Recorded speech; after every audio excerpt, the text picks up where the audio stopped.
A Cidade e as Serras, Essa de Queiroz, capítulo 8, parte 4. Com que brilho e inspiração copiosa compusera o divino artista, que faz as serras e que tanto as cuidou, e tão ricamente as dotou. Neste seu Portugal bem amado, a grandeza igualava a graça. Para os vales poderosamente cavados, desciam bandos de arvoredos, tão copados e redondos, de um verde tão moço, que eram como um musgo macio, onde apetecia cair e rolar. Dos pendores sobranceios ao carreiro fragoso. Largas amarias estendiam o seu todo amável, ao que o esvoaçava leve dos pássaros, sacudia a fragrância. Através dos muros seculares que sustem as terras liados pelas eras, rompiam grossas raízes, coleantes a que mais era se enroscava. Em todo o torrão de cada fenda brotavam flores silvestres, brancas rochas, pelas encostas, alastravam a sólida nudez do seu ventre polido pelo vento e pelo sol. Outras vestidas de líquen e de silvados floridos, avançavam como proas de galeras enfreitadas, e de entre as que se apinhavam nos cimos, algum casebre que para lá galgara, todo amuchucado e torto, espreitava pelos potigos negros, sobre as desgrenhadas farripas de verdura, o que o vento lhe semeara nas telhas. Por toda a parte, a água sussurrante, a água fecundante, espertos resgatinhos fugiam, rindo com os seiços, e de entre as patas da égua e do burro, grossos ribeiros assodados saltavam com fragor de pedra em pedra, fios direitos e luzídeos, como cordas de prata, vibravam e faiscavam das alturas aos barrancos, e muita fonte, postaveira de veredas, jorrava por uma bica, beneficamente, à espera dos homens e dos gados. Todo um cabeço por vezes era uma seara, onde um vasto carvalho ancestral, solitário, dominava como seu senhor e seu guarda. Em seus calcos verdejavam laranjas descendentes. Caminhos de lajes soltas circundavam fartos prados com carneiros e vacas, retouçando, os mais estreitos entalados em muros, penetravam sob ramadas de parra espessa, numa penumbra de repouso e frescura. Trepávamos então alguma ruazinha de aldeia, 10 ou 12 casebres, sumidos entre figueiras, onde se esgaçava, fugindo do lar pelo telhado, o fumo branco e cheiroso das pinhas. Nos cerros remotos, por cima da negrura pensativa dos pinheirais, branquejavam ermidas, o ar fino e puro entrava na alma, e na alma espalhava alegria e força. Um esparso tilintar dos chocalhos de guizos morria pelas quebradas. Jacinto adiante, na sua égua russa, murmurava, que beleza! E eu atrás, no meu burro de Sancho, murmurava, que beleza! Frescos ramos roçavam os nossos ombros com a familiaridade e carinho. Por trás das sebes, carregadas de amoras, as macieiras estendidas ofereciam as suas maçãs verdes, porque as não tinham maduras. Todos os vidros de uma casa velha, com a sua cruz no topo, refugiram hospitalariamente quando nos passamos. Muito tempo um mélio nos seguiu, de azinheiro a olmo, assobiando os nossos louvores. Obrigado, irmão Melro. Ramos de macieira, obrigado, aqui vimos.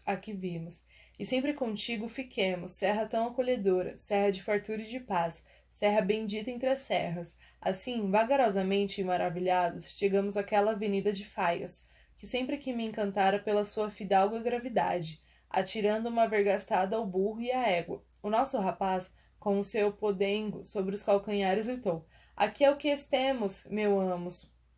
E ao fundo das faias, com efeito, aparecia o portão da quinta de Tormes, com o seu brasão de armas, de secular granito, que o musgo retocava e mais envelhecia. Dentro já os cães ladravam com furor, e quando Jacinto na sua suada égua, e eu atrás no burro de Sancho, transpusemos o limiar solarengo, desceu para nós, do alto do alpendre, pela escadaria de pedra gasta, um homem nédio, rapado como um padre, sem colete e sem jaleca, acalmando os cães que se escarniçavam contra o meu príncipe. Era o Melchior, o caseiro. Apenas me reconheceu. Toda a boca se lhe escancarou num riso hospitaleiro. Aqui faltavam dentes, mas apenas eu lhe relevei. Naquele cavalheiro de bigodes louros que descia da égua, esfregando os quadris, o senhor de Tormes. O bom Melchior recuou, colhido de espanto e terror, como diante de uma avastemas. Ora essa, santíssimo nome de Deus, pois então... e entre o rosnar dos cães, num bracejar desolado, balbuciou uma história que por seu turno apavorava Jacinto, como se o negro muro do casarão prendesse para desabar. O Melchior não esperava sua excelentíssima, nem se esperava senhora excelentíssima. O senhor Silvério estava para Castelo de Vide, desde março, com a mãe, que apanhara uma cornada na virilha. E de certo houvera engano, cartas perdidas, porque o senhor Silvério só contava com a sua excelência em setembro para a vindima. Na casa as obras seguiam devagarinho, devagarinho. O telhado no sul ainda continuava sem telhas. Muitas vidraças esperavam ainda sem vidros, e para ficar, Virgem Santa, nem uma cama arranjada. Jacinto cruzou os braços numa cólera tumultuosa, que o sufocava, por fim com um berro. Mas os caixotes! Os caixotes! Mandamos de Paris, em fevereiro, há 4 meses! O desgraçado Melchior arregalhava os olhos miúdos, que se embaciavam de lágrimas. Os caixotes? Nada chegara, nada aparecera, e na sua perturbação mirava pelas arcadas do pátio, palpava na algibeira das pantalonas. Os caixotes. Não, não tinha os caixotes.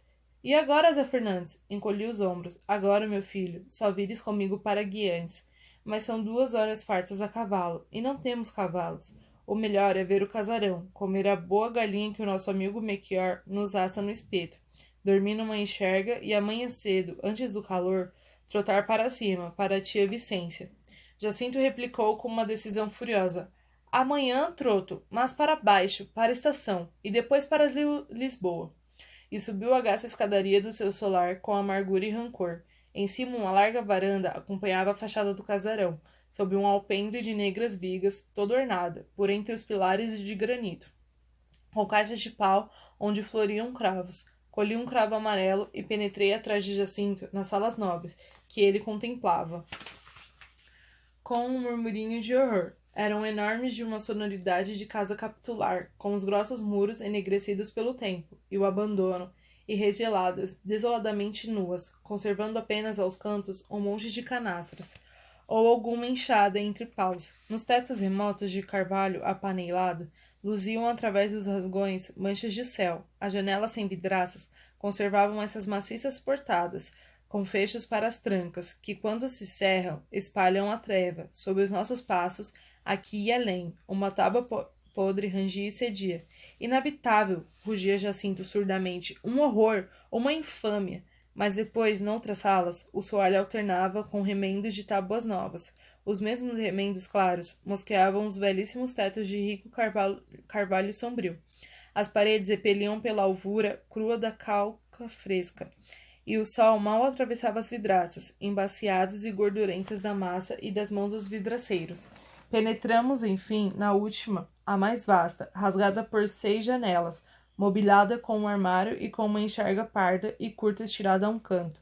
E junto dela paramos, e sobre ela depusemos, tristemente, o que nos restava de 23 malas, o meu paletó alvadio, a bengala de Jacinto e o jornal do comércio, que nos era comum. Através das janelas escancaradas sem vidraças, o grande ar da serra entrava e circulava como num eirado, com um cheiro fresco, de horta regada. Mas o que avistávamos da beira da enxerga era um pinheiral cobrindo um cabeço e descendo pelo pendor suave, à maneira de uma hoxa em marça, com pinheiros na frente, destacados, direitos, esplumados de negro, mas longe as serras do além de rio, de uma fina e macia cor de violeta, depois a brancura do céu, todo liso, sem nenhuma nuvem, de uma majestade divina, e lá debaixo dos vales subia desgarrada e melancólica uma voz de pegureiro, cantando. Jacinto caminhou lentamente para o poial de uma janela, onde caiu esbarronhando pelo desastre, sem resistência ante aquele brusco desaparecimento de toda a civilização. Eu palpava a enxerga, dura e regelada como um granito de inverno, e pensando nos luxuosos colchões de penas e molas, tão prodigamente encaixotados nos 202, desafoguei também a minha indignação. Mas os caixotes, caramba, como se perdem assim 30 e tantos caixotes enormes! Jacinto sacudiu amargamente os ombros, encalhados, por aí, algures, num barracão. Em Medina talvez, nessa horrenda Medina, indiferença das companhias, inércia do Silvério, enfim, a península, a barbárie. Vinha ajoelhar sobre o outro poial, alongando os olhos consolados por céu e monte. É uma beleza! O meu príncipe, depois de um silêncio grave, murmurou com a face encostada à mão. É uma lindeza, e que paz! Sob a janela vicejava fartamente uma horta, com repolho, feijoal, talhões de alface, gordas folhas de abóbora rastejando. Uma eira velha e mal alisada dominava o vale, donde já subia tenuemente a névoa de algum fundo ribeiro. Toda a esquina do casarão, desse lado, se encravava em laranjal, e de uma fontinha rústica, meio afogada em rosas tremedeiras, corria um longo e rutilante fio de água. Estou com apetite desesperado daquela água, declarou Jacinto muito sério. Também eu. Desçamos ao quintal, hein? E passamos pela cozinha a saber do frango. Voltamos à varanda. O meu príncipe mais conciliado com o destino inclemente colheu um cravo amarelo, e por outra porta, baixa, de rigíssimas ombreiras, mergulhamos numa sala, alastrada de caliça, sem teto, coberta apenas de grossas vigas, donde se ergueu uma revoada de pardais. Olha para este horror, murmurava Jacinto arrepiado. E descemos por uma lóbrega escada de castelo, tenteando depois um corredor tenebroso, de lajes ásperas, atravancando por profundas arcas, capazes de guardar todo o grão de uma província. Ao fundo, a cozinha, imensa, era uma massa de formas negras, madeira negra, pedra negra, densas negruras de felugem secular. E neste negrume refugia um canto sobre o chão de terra negra, a fogueira vermelha, lambendo tachos e panelas de ferros, despedindo uma fumarada que fugia pela grade aberta no muro.